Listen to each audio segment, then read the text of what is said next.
बतिया बनाइना हमारे नैहर कई चुनरिया जेठानी नहीं चोराइना ओ त सवेरे हम पिया के बताए हो त सवेरे हम पिया के बताए हमारी जेठानी राउत डेरानी चुनरी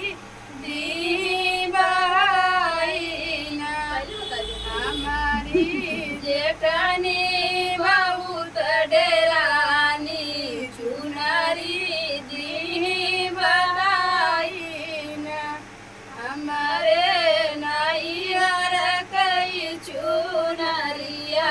जेठानी ली चोराइना गीत कसा का कमेंट बॉक्स में फिर देखिए गाना दोस्तों।